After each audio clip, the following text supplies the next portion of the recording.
Just wanted to be able to sort of look at the market and look at what you get for certain value on the dollar. I had convinced myself, as naive as this thought is, that choosing a computer system should be a little bit easier these days.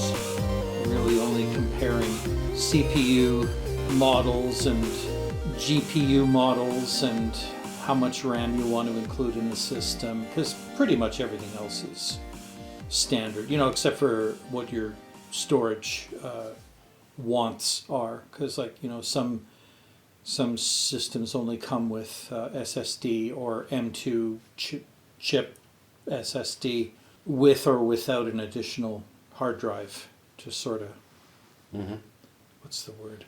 It's going to be a long podcast if you can't think of fucking words. No kidding. To supplement the drive space that you get on the SSD.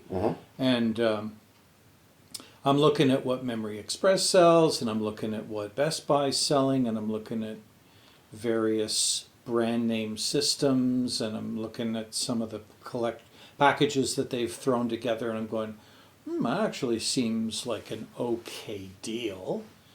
You go looking for a review on a particular Lenovo package or whatever that looks like it's pretty decent value for the money, and then somebody on Reddit just tears it to shreds by saying they put the worst possible fucking RAM in that system that you could get. And I'm thinking, but it's DDR5 at 4800, and I guess that's not all there is to it. No, there's definitely not.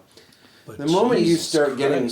Well, now, because it used to be, like, when the thresholds were so much lower and the requirements were so much lower, even though we didn't know that they were lower. Right. Like, we only had to pass, 100 million zeros and We're ones being at a sold supercharged engines, and all we needed was a fucking naturally aspirated motor. Exactly. Yeah. And now, but the tolerances are so tiny. Yeah. For performance, right. That it does matter if you care, right? Because it always comes down to how much do you care, how much do you really? But the thing give is, a fuck? but I mean, you want to try to put together the best possible combination of hardware for the least amount of money, if you can help it. But you don't want to, yes. Knowing what I know about CPUs and buses and RAM and RAM speed. And GPUs and all the work that they can do on behalf of the CPU or instead of the CPU. There are people out there who go, don't worry too much about which CPU you're getting because it's the GPU that's going to be doing most of the work anyway. Yep. I've even seen people go so far as to say, fuck i7. Don't even bother. Just get the latest generation i5. You save yourself anywhere from $150 to $200 right there. Right. And then just focus on the graphics card. But again, that's such a ridiculous statement. Don't go crazy. Don't get a 3090 because that's just burning money. Right. Don't even bother with a 3080. Even a 3070 is negligibly better than a 3060 Ti, supposedly. So they were arguing a 3060 Ti matched with the latest generation i5 processor is all you need for pretty much anything that's out there. Yeah. And if you were to upscale to an i7, the latest i7, you would not notice the difference. Yet. Today. Yeah. Right. But and therein lies the thing. Yeah, it's how future-proof is your system. How future-proof do you want to make your purchase? Exactly. And the adage always is you buy as big as you can afford. Right. Always was. And you know what? Still, fuck it. Still do it. If you think you're going to be playing games in 8 years, spend all the money you have on a supercomputer, and it will last you those 8 years. Yes. You buy an i5 with a 3060 Ti, you're playing games for 4 years. It's such a, it's worse than buying a fucking car. If you're going to go this deep, you should look how the game is processed what it offloads to GPU, Right. to CPU, when it does, Right. how it does. Right. Like if you're gonna go, fucking go. It's Right. not like you're gonna like you're building this computer for those games. So fucking like to play those games. Right. So So fucking find out build what the it for game those wants. games. Right. And then you'll know if you need an i5 or an i7. Yeah. Because there's a lot of stuff that the GPU will do. But in a game like that, it's gonna have the CPU do a lot of work. Right. Because it's And if the game says it's it needs processing 12 just pure cores, data. then Yeah. give it 12 cores. Or be ready for a performance hit. Right. Right. Like you might get some real nice polygons on your airplane, but if your CPU can't process like information in the distance, like not render, but Yeah. just information Yeah. in the distance is Yeah. what your CPU is probably going to do. But that's cool. That's fun. That's fun to do that. And right now Whoa. it's just exploratory. Sure, Because absolutely. I'm not buying a system right now. Right. I am going to try to put it off as long as I can. In 2 weeks, you will have a new system. By Christmas I'll have it. Oh, fucking yeah! No kidding. That's a long way. Maybe. I bet you have. Maybe. I bet you have You- before summer. yeah, you think so? Fuck yeah, So here dude. you have You've it. already Here- started. Here you have it, folks. You've already started. Adam figures I'll have it before the end of summer, and I'm saying by Christmas, Right. or maybe next year. No And way. he's going, forget it. No way. Forget You've it. already started. You're looking, you're drooling, Yeah, man. you're walking through the red light district. Yeah. You ain't leaving. Oh, this is a good deal. wow. A She is sale. good. Wow. Wow. I better What? do that. Half off. Whoa. What? Yeah, that'll be fun. That'll be fun. The machine I'm looking at right now retails for $27. Fucking beans and wieners. That's a lot of money. I know. But again, that's the machine that'll last another 7-8 years. You know, I won't have to worry about it for a long time. Just like I haven't had to worry about this thing for a long time.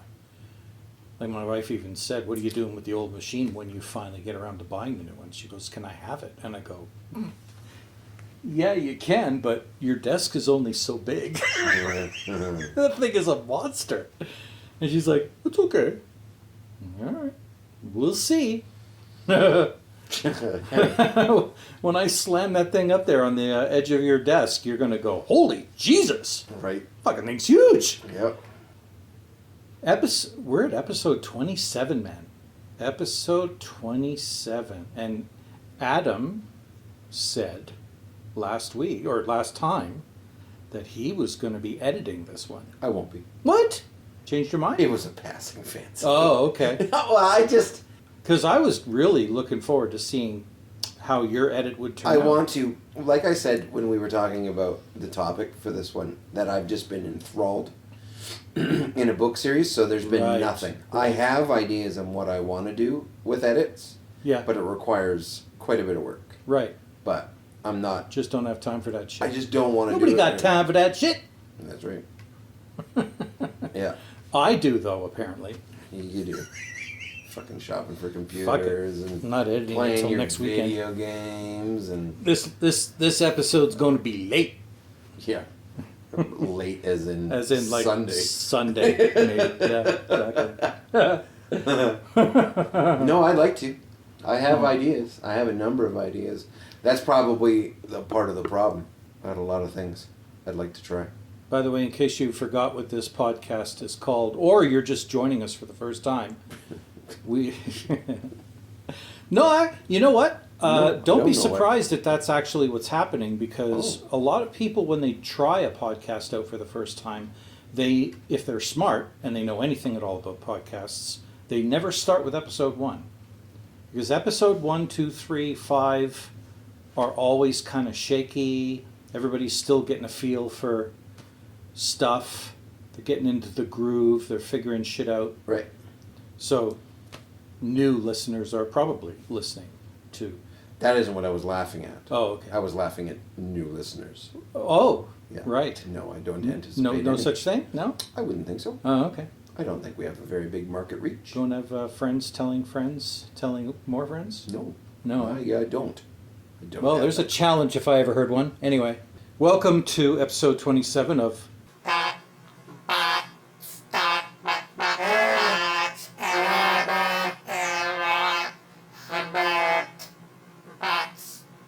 So you're in a big reading, like you're just Reading. submerged.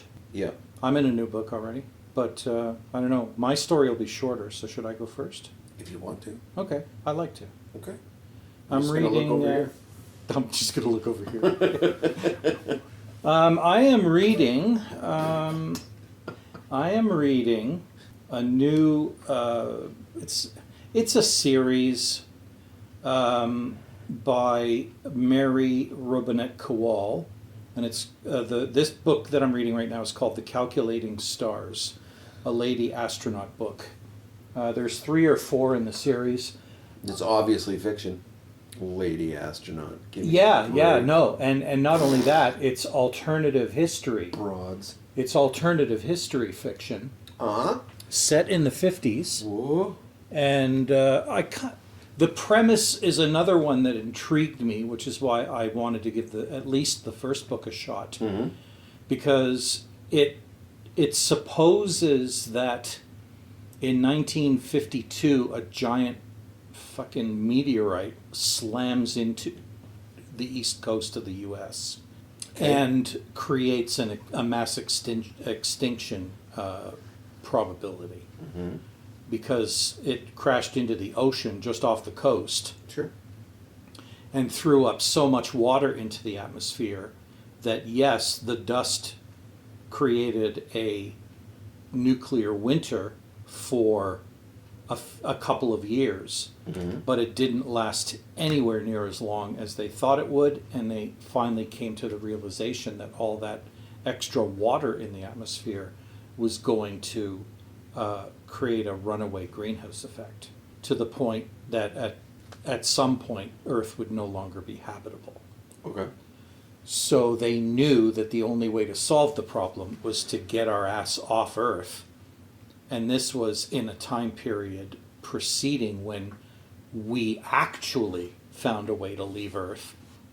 Because all of the racist and sexist baggage that existed in the 50s is still part of that alternate timeline. There were all these women, WASP pilots from World War II, that thought, well, we've got what it takes to become astronauts, and it actually makes more practical sense. And that's what the story's about. It's about mankind's accelerated getting into space and trying to colonize the moon and then maybe Mars to get everybody or as many people off Earth as possible, and all of the politics and Right. paranoid delusional conspiracy theories that go along with that, or would go along with that. And it's made for some interesting reading. Not too hard, more about characters and trying to sort of having fun with this idea of we had to get off the planet because of a giant disaster that sort of forced our hand. All right. And it's made for some interesting reading so far. But I'm waiting for things to get moving now. So I'm looking forward to the next book where they're actually off the planet and doing stuff on the moon and stuff. So, yeah, That's neat. yeah. And you? I started the the Dark Tower series by Stephen King. Mm-hmm. Yes, you mentioned that. Yeah. And 9 books into it. There are 9 books. 9. Wow. 9 in the series. And you're at? Book 7. Wow. You've been giving her. Yeah, I'm at about 3,500 pages or something like that. Holy shit. Just going. Just going. Yeah. It's And you're going so quickly because the story's that compelling, or you just don't have anything better to do, so you're just digging in?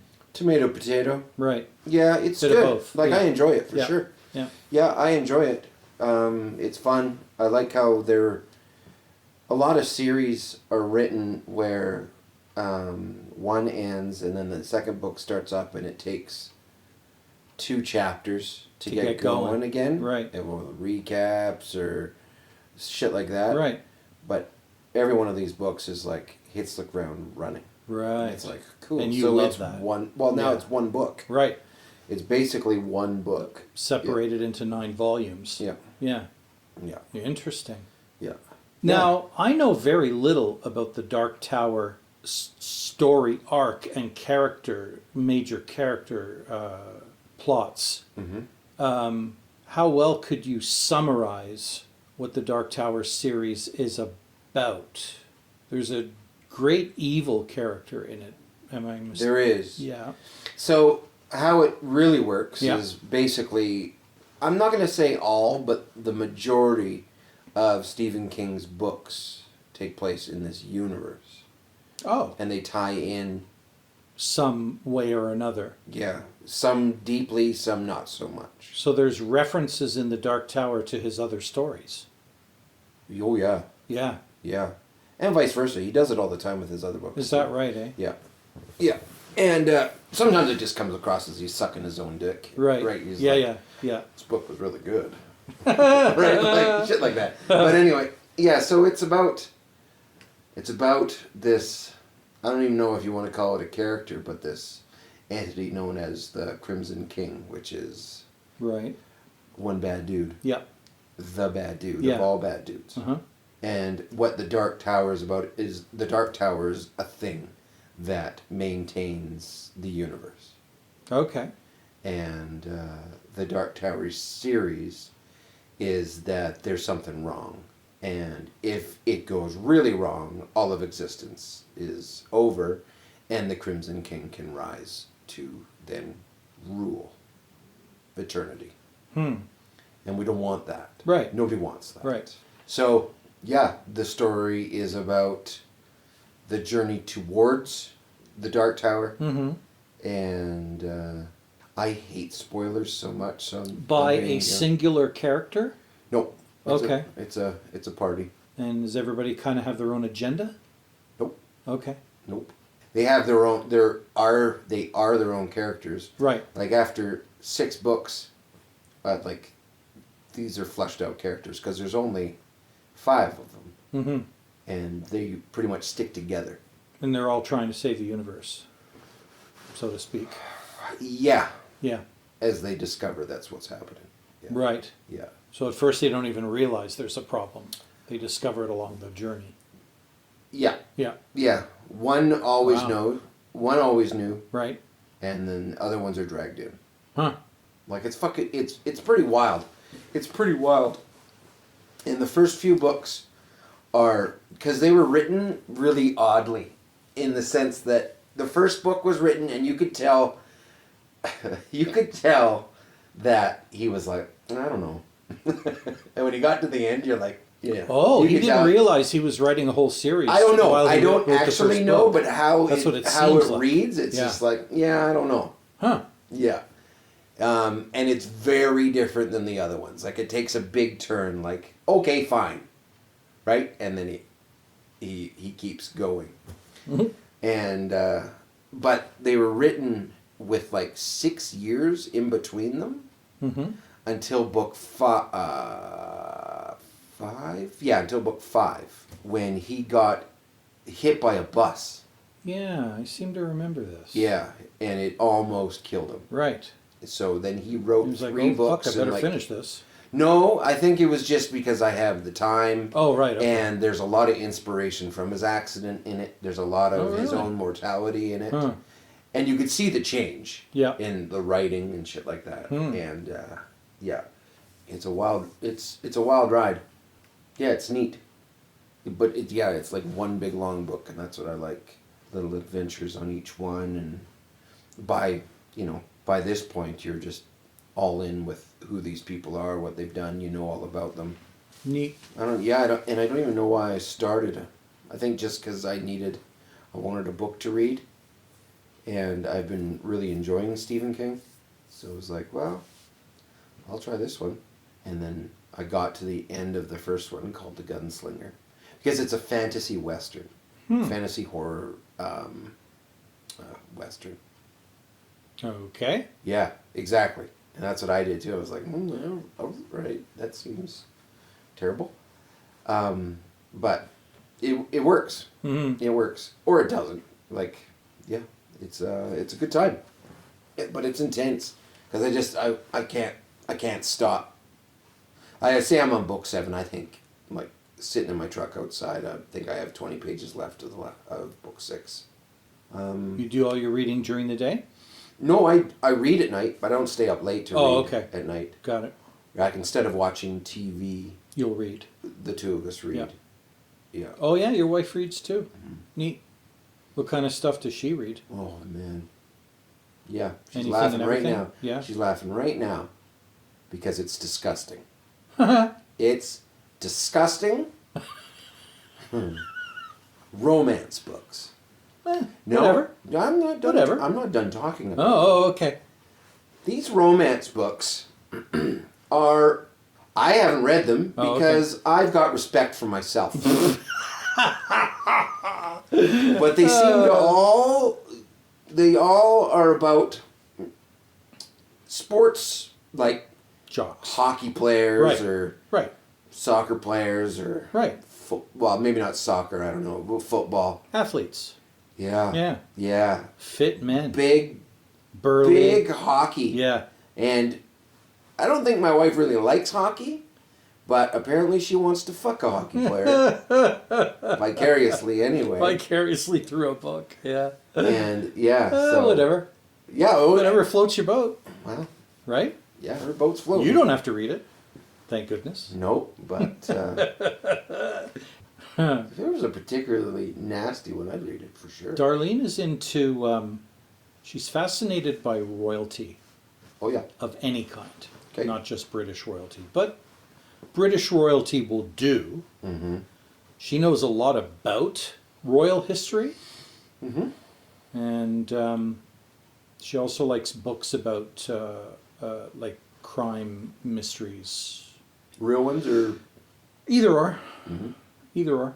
Made up ones or real ones. I would say that if you were to evaluate her YouTube history, the majority, a significant majority of the videos that she watches are to do with court cases and investigations into real life crimes.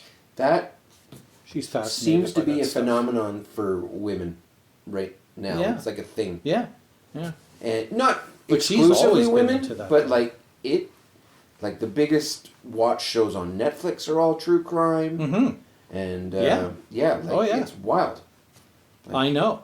Yeah, you probably have to watch them. That's right. I will not. That shit's. And I don't watch all of them. Like sometimes, I put my foot down and go, no, that one you watch while you're rowing on the rowing machine or whatever. Yeah, that's gross. That can be your background stuff because, I don't want my life to be dominated by how These did this horrible person things? die. Yeah. Fuck off. Yeah. I don't have any interest. Fuck. Matt Dahmer show's really good. Well, you can go fuck yourself. That's great. Take it easy. Yeah. I'm not watching that man ate people.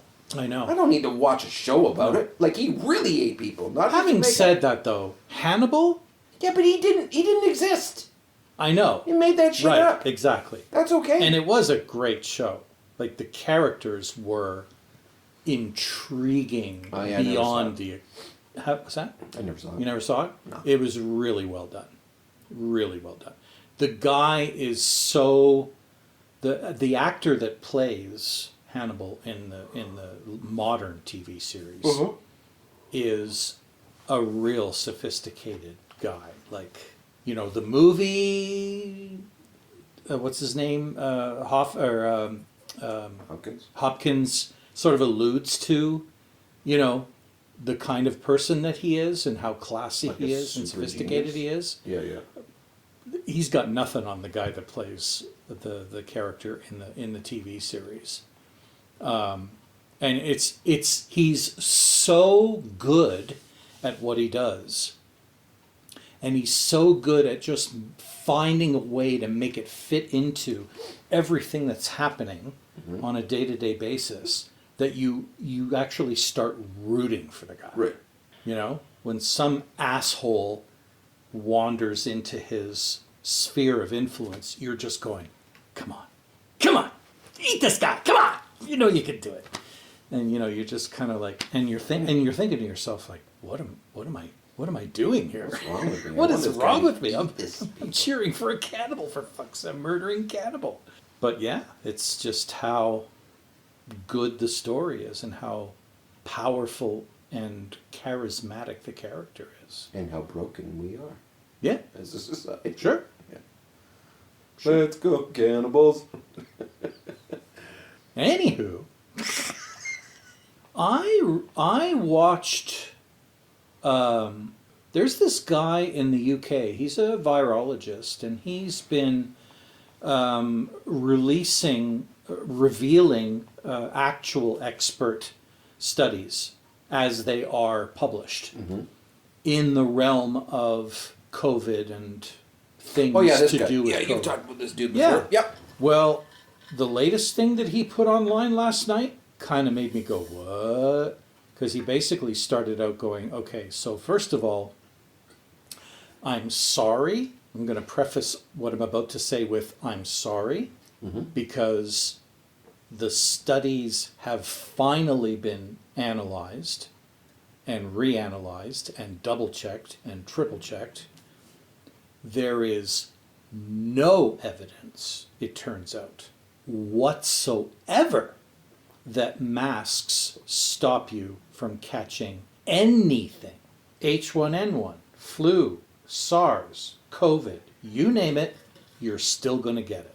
And it doesn't even matter what type of mask. Surgical, N95, no supporting evidence that it's stopping people from getting sick who wore it. And they said, the way he presented the data and the way he kept apologizing for the fact that he was presenting the data. And I totally get it, right? Because we were being told that it was a bona fide, logical, known thing to help you stay healthy. Turns out they were wrong. They were wrong. Their conclusions were flawed, and they were not based on evidence. They were based on best information that they had available to them at the time. No one had ever bothered to do a full, unbiased, random trials, numbering over 90 and involving over 600,000 people over those 90 randomized trials over the years, not just to do with COVID. It had Right. they were studying whether it stopped SARS, whether it stopped H1N1, whether it stopped the traditional yearly influenza virus. And it turns out, nope. So what all the people were thinking, remember how while we were all isolated from each other during the pandemic, influenza rates plummeted to almost nothing. It turns out it had nothing to do with the fact that we were wearing masks when we did go out. It had to do with the fact that we were staying away from each other physically. That's what kept us healthy.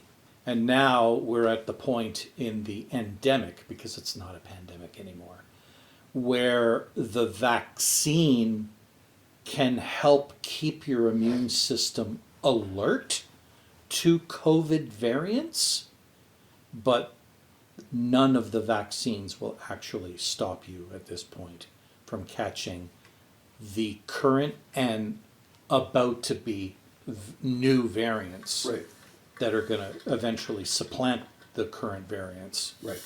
The discussion from them, or the advice from them, is it's not whether you will get it, it's when you will get it. Right. And don't feel bad when you do, because so long as you don't have any underlying health conditions that COVID would put you at severe risk of lingering effect. And that's another thing. The people have been starting to have some really intelligent discussions with, no political motivations behind the discussions about, were the people who were afraid of the vaccine onto something when they didn't want to take it because they didn't trust that they were being given all the facts. And it turns out, well, they weren't. Oh, of course. Yeah. Right. And now the people who know what they know now and aren't afraid to, or aren't going to sugarcoat the facts with something you want to hear, are basically saying it's too bad that from the beginning we didn't just tell people, look, there's a risk at catching the virus, The risk diminishes with each new variant, as it turns out, because the new variant just tends to, because of how viruses evolve, become more contagious but less dangerous with each new one. Because that's how viruses work. Right. Viruses don't wanna want survive. to kill you, they want you to survive. Yep.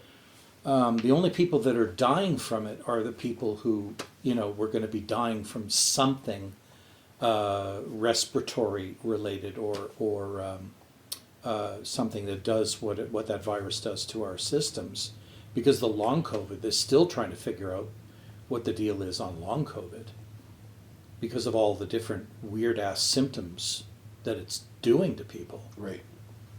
It started with the loss of smell and taste, and I got to experience that because I don't know if I brought that up, but yeah, loss of sweet taste for like 3 or 4 months. Fucking blew my mind. I was like, no, this better not be permanent. Oh my God, yeah. And then, now they're starting to see evidence that neurological side effects. And so they said, if you want the straight goods, the argument now is, does the vaccine have some potential risks? Yep, sure does. Is it a higher risk than, could you get seriously ill from contracting the virus? Not so much anymore. So in the beginning, you were probably taking a lesser risk getting the vaccine. Now you're probably going with the lesser risk if you just allow yourself to get the damn virus. Because getting sick with the current variants of COVID will supposedly, based on today's information, which is always changing, protect you for at least 6 to 9 months from getting sick again. It goes, I recognize that, motherfucker. Get it? Done. You're not going to get sick from it again until it evolves so much that the body doesn't recognize it anymore. So at this point, I think they're basically saying, without actually coming out and saying it, which is too bad, this is basically like the yearly guessing game that we play with influenza. Right. Because 9 times out of 10, the influenza shot that you get won't match the variant that actually shows up at your front door that winter. But the fact that you had the shot gives the immune system a little bit more awareness of the existence of the influenza virus. Yep. And, sort of has it a little bit more on its toes when you finally do contract it, that it can, react that much quicker. Right. More so than if you didn't get the shot at all. But even if you didn't get the shot at all, what's the worst that can happen? Well, if you're really not healthy, it could kill you. And if you're really healthy and you've got a really strong immune system and you don't have any underlying things that could be affected by contracting influenza, then you'll be fine. You're going to be sick for 48 to 72 hours, and then you're going to look back on it and go, that wasn't so bad. I got 3 days off work, woohoo, with my head in the toilet. Yeah. I don't know when the last time you had the flu was, but there's no woohoos after it. Yeah, well, for what it's worth, I contracted H1N1 once. Yeah. With Darlene. She got it first, and then she gave it to me. Mm-hmm. Oh, Yeah. I have never been that sick in my life, or since. It was brutal. Like, my body just decided, let's, everything inside, get rid of it. Yeah. Everything inside. In every direction possible. Yeah. Oh, did you just open your mouth? Well, you're going to regret that in a second. Yeah. Now's our chance. Better run! I think I see light. Go! It was. Yeah. Fucking flu and H1N1 terrify me. Yeah. If I get them. They're nuts. If I get them, Yeah. it can go real bad. Right. Real bad for Yeah. me. I've had a number of diabetic friends that have ended up in a hospital after having the flu. Right. Because of what it does to the system. No, you can't keep food down, so you have a low blood sugar, and you Right. can't bring it And up. there's nothing you can do to bring it up. And you'll Except die. IV in the hospital. Yeah. Yep. Right. Yep. And it's bad. It's terrifying. So yeah, that revelation kind of blew my mind. Masks. They may make you feel good, but they're not actually doing fuck all, turns out. And what's interesting about that is that even though the study came out a couple of days ago, it is not front page news on the major media. And it probably never will be either. In fact, I'm noticing that some news outlets, like you know what I mean, the outlier magazines and whatnot, are already starting to try to pick holes in the study. Right. And I'm Because thinking, nobody wants it to be true. right. And I'm like, okay, so understandably you're going to try to pick holes in the study, but they've been trying to pick holes in the study since they got the results of the study, and that's why it took so long to come out, is because they kept looking at the results going, no, this can't be. This doesn't make any sense. How could it be no different than people who didn't wear masks at all? That's impossible, but that's what the evidence says. Man, every truck driver is cheering. Oh, are you kidding me? But, you know, and it's the same thing with when they were talking about, it's too bad that they weren't a little bit more transparent about the vaccines and whether, you know, it would be in your best interest to get one or not. They said they felt, the people they felt the sorriest for were the people who, you know, put their foot down and said, look, I just don't feel comfortable with this. I'm not being given enough information to make me confident that this is a risk-free proposition. Mm-hmm. Because I keep hearing these stories of people having effects from it, and you guys are just trying to go, no, that's just, ignore that. That's just, you know, that's in the minority. And they just weren't being forthright about the real, you know, facts. Because they just, Yeah, you know. it's funny because I'm not going to poke holes in it because I can't, but just I wouldn't feel bad for the people that put their foot down, because I still think that back then at the beginning when it was killing people, Yes. that the risks to not only yourself were lower to get the vaccine, Yes. but also to the people around you, because you're not going to get it, or you are going to get it and it's just going to be diminished and you won't have to go to the hospital, you won't take up rooms, because vaccines are not, the hospitals were full. So all the people that didn't get them, and the vaccine does do something. It's not like the masks. No, but Like, and you see, here's the transparency the is like I guess There- they should have, like, I guess they should have been more, but the vaccine was still incredibly important. The thing that I discovered just through talking to, I made sure not to only listen to people who felt the same way about the vaccine that I did. Right. Which was, I'm like, yeah, sure, just give it to me already, okay? In fact, why are you making me wait for it, for Right. fuck's sake? Just give it to me now. Don't make me wait, I want it now. I tried to make sure that I wasn't surrounding myself with people who agreed with my point of view. I wanted to see what other people were thinking and saying, and I wanted to get some insight as to why they felt the way that they did. Right. And I wanted to hear from the experts why they thought people felt the way they did against the vaccine, etc.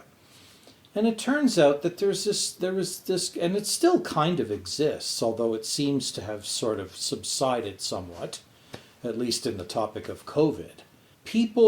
There are now a lot more people who don't actually trust experts as much as we used to. Right. Just because you're, you know, a doctor, even as a patient, we don't give our doctors as much credence as we used to. We second guess their diagnoses. We do our own research. If we hear and see enough of a dissenting opinion against what your doctor is telling you, a lot more people are challenging what their doctors are telling them. So that kind of mindset kind of existed even into the realm of COVID and what you should be doing to protect yourself, because there were enough people who had themselves convinced that COVID wasn't that big of a deal, that there were people in the goddamn hospital sick with COVID telling the medical people around them, caring for them, it's not COVID. I don't have COVID. This is just a really bad flu. You guys are trying to make me think that I have COVID, Right. but I know I don't have COVID. And then, depending on the person, 48 hours later, they're fucking dead.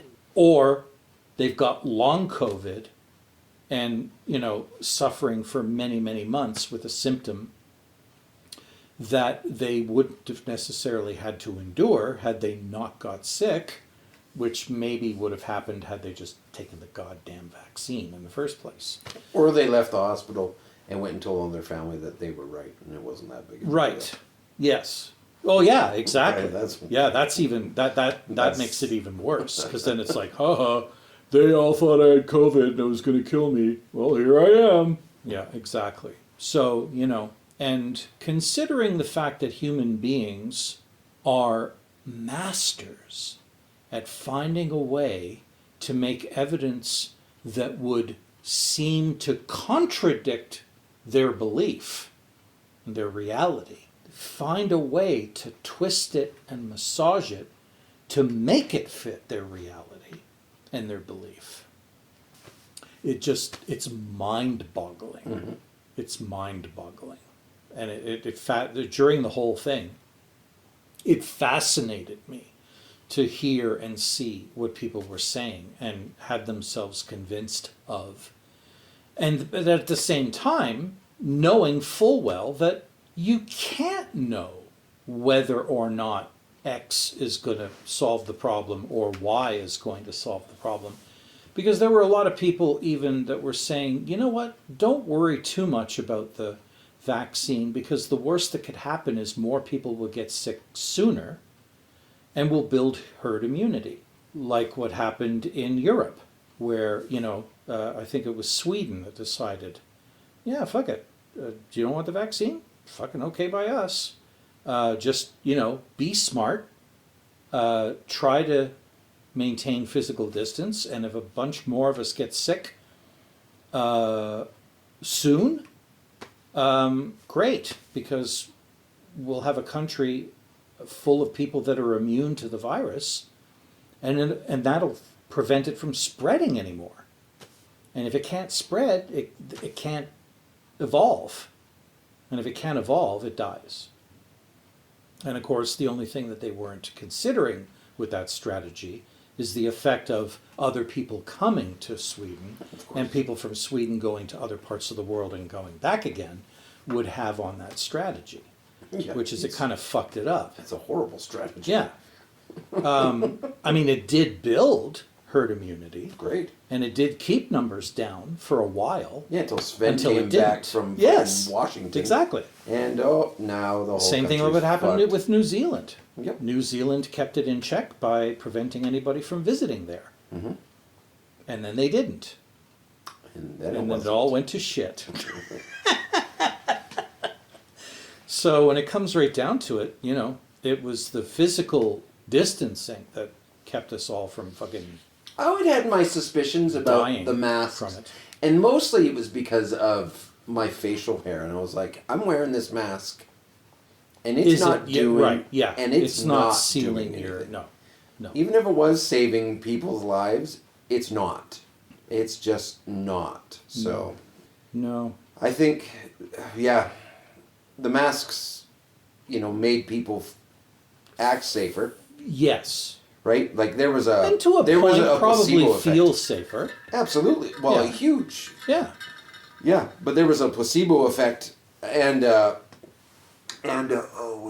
is that called? Anyway, just behaving more Responsibly. Yeah, wearing masks, you are responsible, so you're gonna keep distant. You have a higher chance of keeping distant, because you go into co-op and everybody's wearing a mask except for that one person. Right. And everyone wearing a mask is, keeping 6 feet apart. But that guy who's not wearing a mask is strutting down the aisle. Yes. Coughing. Right. Right, because he's a fucking dick. Or he's got the mask on, but it's only covering from his bottom lip down. Right. He's breathing through his nose and his mouth into the open air and just using the mask as like a fucking a chin strap. Yeah. The biggest problem with... And human beings are stupid. Like, I don't know if I ever told you, I got COVID once. Yeah, I know. And, like, I mean, I've only got myself to blame. And now, geez, I've got so many shots in me, I've lost count of how many I've got. I think I'm on 4. I think I'm on 4 as well. And I'm due for the 5th one. But at this point in time, I'm not even sure whether it's going to do anything. Because the newest variants are just so mild now and so prevalent that, even if I did get the 5th shot, probably going to get it anyway, sooner or later. If I don't get this variant, I'll get the next one, or the one after that. The only thing that's really saving me from getting sick is the fact that I'm not a fucking party animal and I don't go out every night and socialize with people. I go to work, I maybe teach a person in my classroom. We're no closer than you and I are right now, usually farther, and that's it. I'm on my own all day, every day, and then I come home. And she doesn't work, so the exposure is minimal, to say the least. And I ruined it for you, because my exposure is massive. But, I don't go around...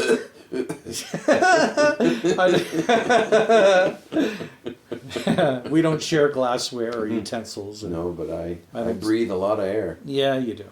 Yeah, you do. Here. Oh, yeah. Rub it on a blanket. Just remember, that's where Darlene sits while she watches TV, so... As long as either one of you get it. Oh, God. Yeah. All I have to do is give it to one of you. By the way, you're probably asking yourself at this point, don't seem to have recalled them saying what the topic of this episode was going to be. That's because there ain't none. Well, we're going to name this episode The Chinwag, as Adam so eloquently put it. Or the episode where March Madness? Karl tells us about his experience with COVID again. Did I do it once already? Jesus Christ, on the yes. podcast? Hey, I'm in my 60s. Leave me the fuck alone. Holy fuck, yes, we did. Notice how he didn't stop me. No, because... Yeah. Because he's got nothing. It's like he's got nothing. Stopping an old man to pee. You just gotta be careful. It's painful. You gotta let it go, or it's all over his leg and maybe yours. You ever tried to stop peeing in the middle of a really heavy full bladder? Yes, of course. It's not fun. Well, no. I wouldn't call it fun. But it's not like it's squeeze your muscles, old man.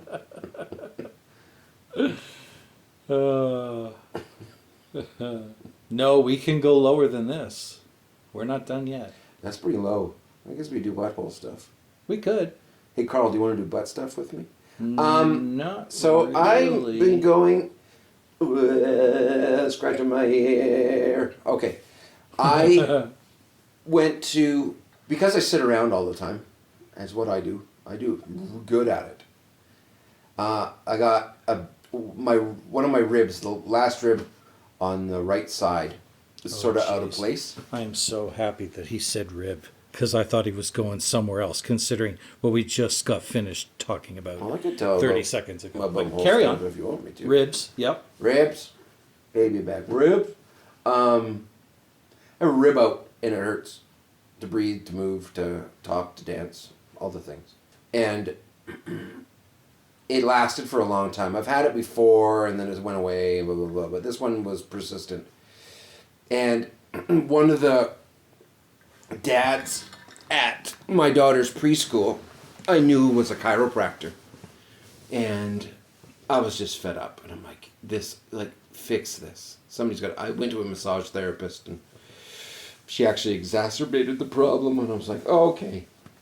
Anyway, so I spoke to him And I said, I'd like to come in for you to snap my bones, please.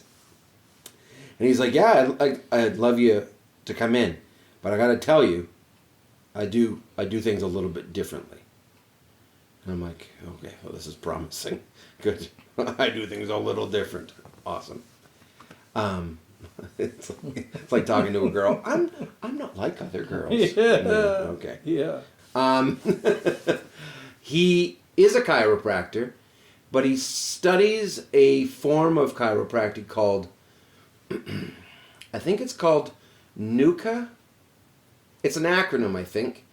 But anyway, so you go to a regular snip snap chiropractor and they'll, twist your neck and crack it, or your hips and or your spine. And, they manipulate your spine. Right. They do whatever they do, right? Now this is based around 2 vertebrae in your neck, your first and your second vertebrae in your neck. And the thought is that if they're out of alignment, everything is. Fucking everything is. Right. So I went in and he did some measurements first, and he's like, yep, you're all fucked up. Like I got a big twist in my shoulders, my hips are like twisted and misaligned, and my head tilts to the left all the time, and I have vertigo. And I've had vertigo for like 7 years. Anyway, so the first session was just to see if I would be a candidate. And he knew I would be, because when I asked him, can I come see you? He's like, I was waiting for you to ask, because I can notice every time you get out of your truck, it looks like you're 75. Because I hobble and anyway. So set up a second appointment, and the second appointment is 2 hours long. And he does x-rays. So he does 5 x-rays, up different angles of the head and neck. And then he does some fandangled calculations to determine what angle these vertebrae need to be at for you to be neutral, right? So, and then he works all that out, and you lay down on your side, and he adjusts just those 2 vertebrae. There's no cracking, nothing. He just does his thing. Then you get up and you go take a couple more x-rays to see how it went. Come back. He's like, okay, we need to do a little bit more. And does a couple more. Does a couple more measurements and takes another set of x-rays. He's like, okay, I'm not going to go any further today, because we've moved it we've got it down like 80%. Like I was my shoulders were twisted 6 degrees off center, and he got me down to 2 or something like that. Like a big change. And immediately both of my sit bones were sitting on the table, and because they weren't before, because my hips were misaligned. And the muscles on my spine, on either side of my spine, were firing when only my right side was. Like he would push into the left side of my spine and it was just like jello. And the other side was like a stone. And he did this and he's like, feel that? Feel that? They're the same now. And I was like, wild. And same thing with my neck. He touched a couple spots and they were the same. And anyway, so I went home and we were excited but cautious about the vertigo, because the vertigo fucks with my life. Like I can't do a lot of things because of it. Anyway, after a week or so, I decided to test it. Like, because I can induce vertigo. I can just do something and whoop, off I go. I'm off to spin down. I have a constant state of like sort of a quiver, sort of shake. I'm always on the precipice of it going bad. Always. Always. It never stops. And I have adapted tricks to catch it. If I catch it just as it starts to spin, I can forego it being debilitating for a day or a week or longer. Because if it goes and I get like 2 twists, because what happens in my vision is it's like when you've had too much to drink and you get the bed spins, when it goes tick, tick, tick, tick, you know how it spins? You remember those days? I don't. Oh. I don't. But that's fine. Just because I can't identify it. Okay, you're right. So the world spins, sort of half spins, and doesn't stop. If I can catch it, then it doesn't do that. And I just feel a little funny. So, by the end of the first week, I was being careful, but I was being very aware of how I felt, and I felt different. The sort of jiggle was still there, but when I would lay down in bed, it wouldn't go, because it goes every time I lay down in bed. It didn't go. And then by the end of by the end of the week, I decided to be like, all right, let's see if you're gone. And it was. Wow. Yeah, I couldn't make myself spin. I couldn't make myself spin. And I cried a whole bunch, and because it's incredible. Yeah. Like, it's a huge deal. Yeah. My back still hurts. So, he's like, and because I see him 3 days a week when he drops his kid off, and he's like, I didn't want to ask, but how's it going? And I was like, I think it's going very well. And he's like, just temper your expectations, because how your body functions is it's had a big change, and it readjusting itself to the new alignment. Yeah, it's called I can't remember what he called it, a healing something, but initially your body is really stoked on all these changes. This is a fucking horrible way to explain it. I'm anthropomorphizing muscles. But at about week 3, it will hard go back because of reasons, whatever they are. So I went back to him I had a follow-up check last week, and things were still pretty good. He did a bit of an adjustment because it went back a little. And then after that, 3 days after that adjustment, the shaking started, and the dizzy started, and I could feel my shoulders twist over a couple days. And I went in on Thursday, and I said, it's back. And he's like, yeah, right on time. I said, about the 3rd week, it'll do that. It's like, it's just what it does. So we'll adjust you again.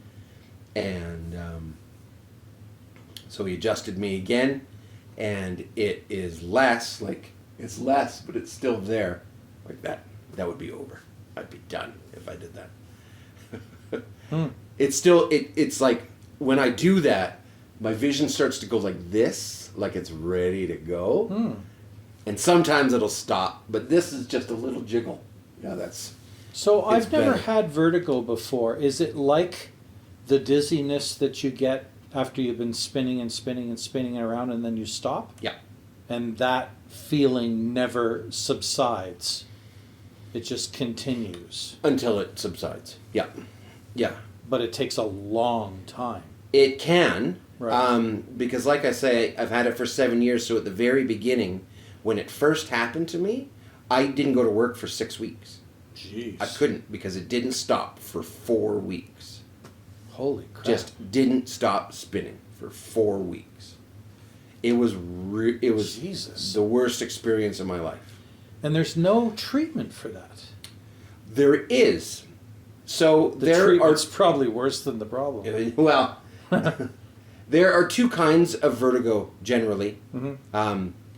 Not always, because some vertigo is triggered by migraines or trauma or tumors, shit like that. But my neighbor apparently gets vertigo from driving. Oh yeah, like car sickness and stuff? Yeah. So that's a vestibular problem. So there are 2 kinds of vertigo that are caused by like a balance sense. Yeah. First Inner one ear is disorders. Yeah. potentially. Yeah. Vestibular is the one and it has to do with crystals in the fluid inside of your inner ear. Right. They come on dislodged, and you're done. Yeah. Like, The brain just can't make sense of what's going right, on. it doesn't know what up is anymore. So it tries to figure it out, and it can't, and it does it by spinning. Yeah. So the treatment for that is like there are physiotherapists that specialize in it. Mm-hmm.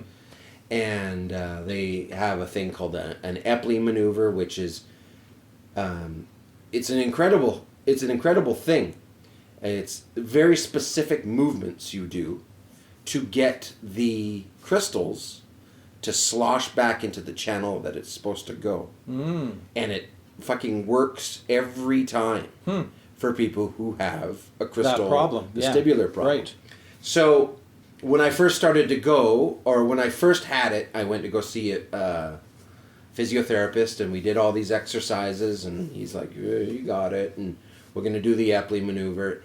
And it didn't do anything, but he just chalked it up to maybe they're really bad. Like, maybe it's really bad. Okay. Like, I don't, like, it was 7 years ago. Yeah. But it wasn't a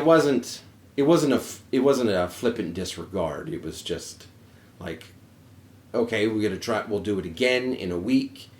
And I kept going back. And, like I said, it was going for 4 weeks. And as I started to get better, because at some point I started to adapt, and I figured out a way to make the spinning sort of stop or slow down to the point where I could function, and it was alcohol. I drank booze. I had like 3 drinks. And because of how I explained it is the bed spins, is that I was sober and I was having bed spins. So because I was a party animal drinker, I recognized this feeling, but it was always associated with some level of inebriation. So I started to have drinks to bring on that feeling of inebriation, and the spinning slowed down. Didn't stop, but it slowed down, and it calmed me, and it made me feel better. Until the point where the spinning stopped. Then I went I'm still going to the physiotherapist because I'm still afraid this is going to happen. And we do the Epley maneuver, and I get really fucking dizzy. Like, really dizzy again. And my suspicions is that he actually knocked the crystals out at that point. So now I've got this sort of latent dizziness, and now the crystals are all fucked up. Because by this point, the Epley maneuver should have solved the dizziness problem, and it didn't. But did the Epley maneuver again, like a week later, and it stopped, so the crystals went back. But there's always just this buzz, and no one could figure it out. So I just went on with my life, sort of this jiggle all the time, and just praying that it doesn't go off. Every once in a while, I would trigger it, not knowing how or why, and I'd be a mess for a week, until I adapted, like I said, movements that I learned to catch it. If I turn my head to the left, when it starts to spin, it stops. Or if I push all the blood in my head to the front of my head, like if you squeeze your face and push it, or maybe it's pushing the blood back, but I can hear the blood rushing past my ears, stops it too. Wild. Yeah, and I just picked these up because I had to figure something out. Anyway, so the crystal one is the vestibular one, and I never heard of a second one. So I just started to live my life thinking that maybe it was muscle tension or shit like that, like just yanking on my vestibular system and just fucking me up. And I was just like, well, I guess this is my life till it's not. And then I saw him, and he told me about this second one, and it has it has all the exact same symptoms, and it has to do with a nerve point at the base of your skull that gets fucked up because of these vertebrae that get out of alignment, because it twists your head and your neck a little funny and squishes it, or fucks it up, moves it or whatever, or rubs against it. So, yeah, snapping those back has made it a lot better. At this point, it's a lot better. 2 weeks ago, it was gone. So, I'm hopeful that it's better. I'm going to get the terminology all wrong, but that's only because, I've never had to repeat the story more than once, and never got my boss to tell me, what's that thing called again? That that's degenerating on you. It's a genetic degenerative spine problem. But in his case, what it is whatever it is that insulates the vertebrae from each other down your spinal column. Mm-hmm. He has a genetic disorder where they disintegrate over time. Right. And as they disintegrate over time, they don't hold the vertebrae apart from each other the way they're supposed to. And it ends up pinching on the nerves that go down the spinal column. Mm-hmm. And I think he said it's somewhere around the fourth or fifth vertebrae, just below the neck, between the shoulder blades, that's causing him the most difficulty. And because of the nerves that it affects, that it's pinching on, it's actually creating paralysis and numbness and severe pain in all of the extremities, starting with the arms and the hands. So it gets to the point where he's in pain all the time. He can't sit up for extended periods of time. When he was at his worst, which would have been just before Christmas, he couldn't drive anymore, and he wasn't coming to work anymore either. Or he did, and it would only last like an hour or two, and he would have to leave again. And surgery again, because they've already done it once a few years ago, is inevitable. But in the meantime, the doctor wanted to try a shot to an anti-inflammatory shot. Mm-hmm. Like a steroid or something. Yeah, or something. And it gave him instant relief. Instant relief. The problem with whatever this shot is that you're not supposed to have more than so many of these within a certain period of time, because then it starts attacking the bone, which just makes the shit even worse. Yeah. But in the meantime, if and when they ever agree to book him for another surgery, what they're basically going to do is they're going to make the passages that the nerves go through bigger, so that they're not pinched upon even as whatever it is that's degenerating continues to degenerate, causing the vertebrae to compress against each other. But again, it only offers temporary relief, because even after the surgery, you're going to feel great for 9 months, 18 months, and then it'll start to wear off again. And worse, it's going to start working its way down your spine. And now it won't just be your arms and your hands that are numb or paralyzed or in severe pain. It'll be your legs, your feet, your hips. Right. So, yeah, he's made it clear that anything wrong with your spine that affects your nervous, your nerve bundle that goes through your spine, you're fucked. Yeah, it's bad news. You are fucked. Yeah, it's bad news. Poor guy. Yeah. I wonder if spinal decompression would be... Because they got those weird tables that you can invert yourself on. Uh-huh. And they decompress your back, because you're strapped in, like, I think at the hips and the feet. Right. And you flip basically upside down. Pulls everything apart. Pulls you apart. Right. Yeah. People swear by them. Uh-huh. Swear by them. Interesting. Yeah. But as soon as you're off the table. They recompress. Right. But not right away. Don't know. Right. Well, yeah. But, yeah. Poor guy. So, I know. So we got the shot in, I want to say, late January, early February. Yeah. And he's still walking. Yeah. Good. But I haven't talked to him in a couple of weeks. I haven't noticed anything, like he's not laboring or anything.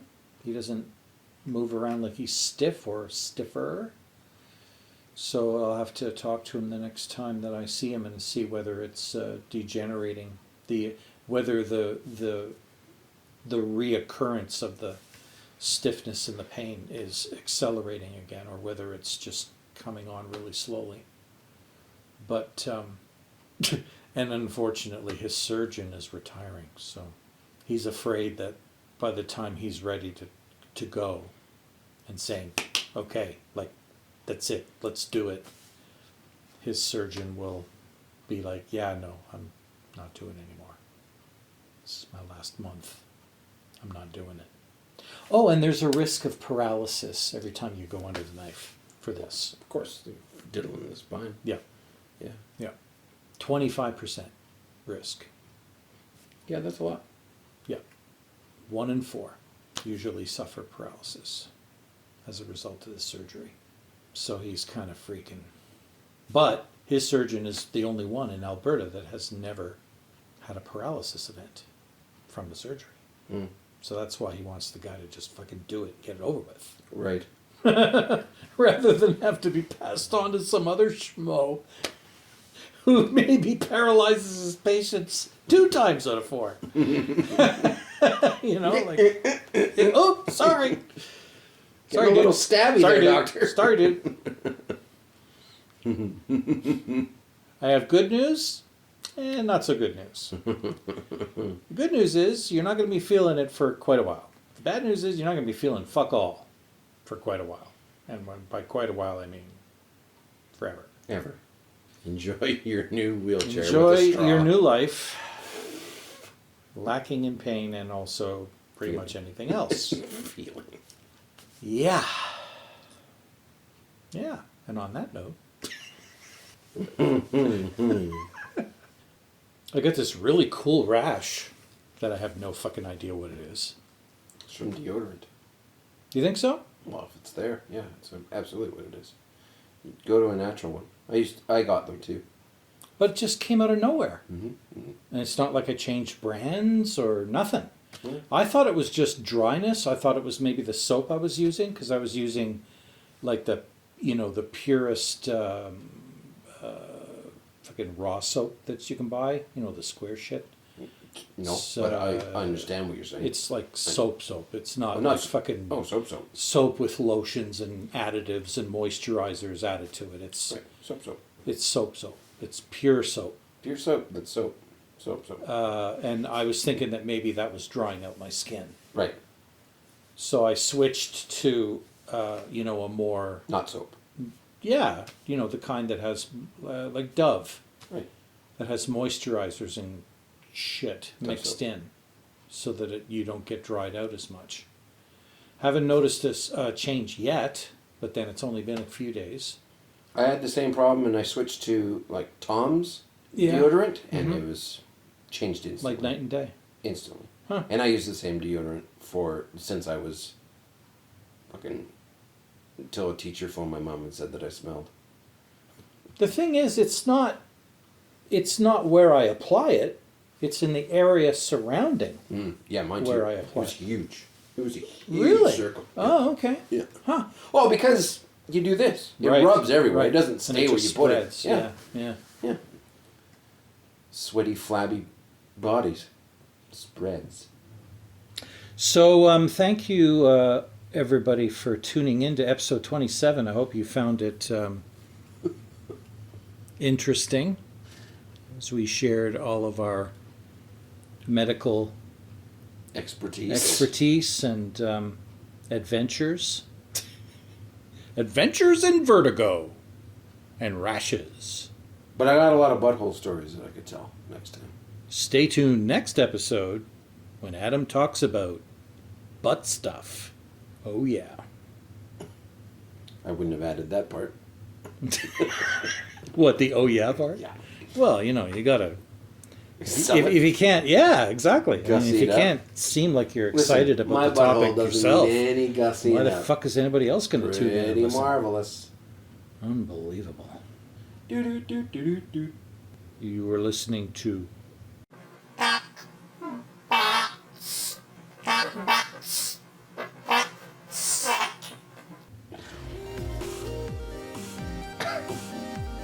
Boop.